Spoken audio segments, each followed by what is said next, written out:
Pagi, selamat berjumpa kembali pada pertemuan 11 mata kuliah Teknologi Informasi dan Komputer. Pada pertemuan kali ini kita akan membahas mengenai uji teknik prasyarat analisis menggunakan software SPSS. Seperti apa ulasannya? Mari kita simak video pembelajaran berikut ini. Sama seperti pengujian sebelumnya, pada uji prasyarat analisis, kali ini kita akan membahas 3 uji. Yang pertama adalah uji normalitas, yang kedua uji linearitas, dan yang ketiga uji autokorelasi. Kita coba uji yang pertama. Di sini uji ini dilakukan untuk mengetahui apakah distribusi data itu berbentuk normal atau tidak. Misal data uang saku apakah berdistribusi normal, data motivasi belajar apakah berdistribusi normal, ataupun data prestasi belajar ini apakah berdistribusi normal. Maksudnya adalah data ini diambilkan dari data real, bukan data yang dibuat-buat semacam itu. Nah, semisal di sini ada 3 data yang tadi yang saya sebutkan. Yang pertama uang saku, motivasi belajar, dan prestasi belajar. Saya susun seperti ini ya, X1, X2, X3 dengan desimal 0, 0, dan 2. Lalu saya lakukan pengujian. Di sini saya lakukan menggunakan analyze seperti biasa. Lalu kita lakukan uji normalitas menggunakan namanya non parametric test. Di sini ada non parametric test analyze. Anda pilih yang namanya legacy dialog. Lalu ada beberapa pilihan, pilih yang namanya one sample KS ya. KS ini itu dari kata Kolmogorov-Smirnov test seperti itu. Kita coba yang pertama ini. Seperti ini tampilannya one sample KS ya. Anda pindahkan semua karena di sini hanya ada satu kolom ya, test variable list ya. Kita pindahkan semua X1, X2, X3. Lalu pastikan test distributionnya dia normal seperti itu. Lalu langsung kita klik OK seperti ini. Untuk cara pembacaannya bisa Anda baca pada handout. Di situ Anda cocokkan seperti ini ya. Yang dilihat di sini ya, ini tadi KS itu kepanjangan dari Kolmogorov-Smirnov test ya.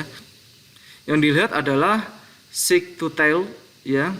Ini apakah sama dengan 0,05 ya. Kalau sama berarti berdistribusi normal, jika kurang maka tidak normal. Seperti itu saja. Oke, kita coba uji yang kedua sekarang, yaitu uji linearitas ya. Ya, linear. Apakah ini terkait dengan hubungan ya? Apakah hubungannya itu linear, berbentuk garis linear? Apakah hubungannya itu variabel motivasi belajar dengan prestasi itu berbentuk garis linear? Nah, di sini saya sudah punya datanya seperti ini ya. Ada 3 data, X1, X2, X3 hampir sama seperti tadi. Uang saku, motivasi belajar, dan prestasi belajar. Data view-nya seperti ini. Nah, kali ini kita gunakan yang namanya analyze kembali ya. Tetapi yang kita gunakan di sini adalah compare min. Tadi karena itu termasuknya adalah uji perbandingan sebetulnya. Dibandingkan ya. Lalu pilih yang namanya means. Nah, seperti ini. Di sini ada 2 kotak. Yang pertama adalah dependent list dan independent list.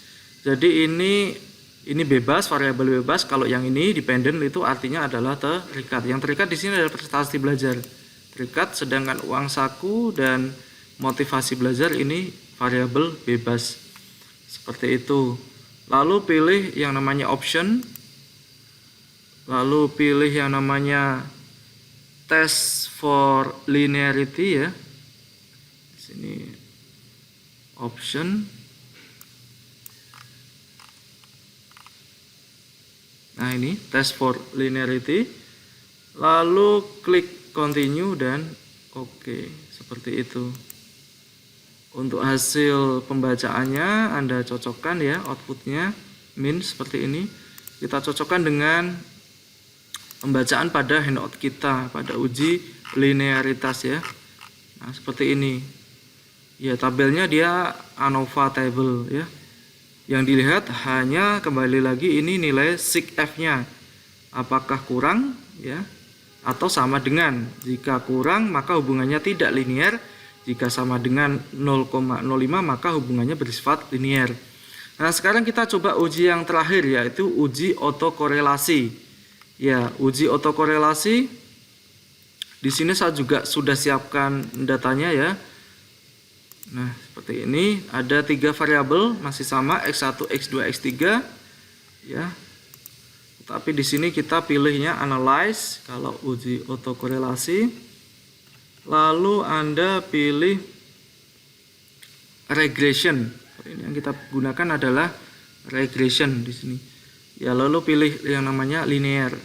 Nah, di sini tampilan jendelanya seperti ini, hampir sama seperti uji linearitas tadi ya, ada dependent dan independent. Yang dependent ini prestasi belajar ya, sama seperti tadi juga. Sedangkan independent uang saku dan motivasi belajar. Seperti itu. Kalau sudah, Anda pilih tombol statistik di sini ya. Pastikan kita klik yang namanya Durbin-Watson ya, di sini ada. Lalu Anda pilih continue. Ya, kalau sudah kita oke. Hasil pembacaannya, outputnya bisa Anda cocokkan ya. Regression di sini dengan hasil uji otokorelasi pada handout Anda seperti ini. Di sini yang dilihat nilai Durbin-Watson-nya ya. Durbin-Watson-nya. Di sini ada keterangannya.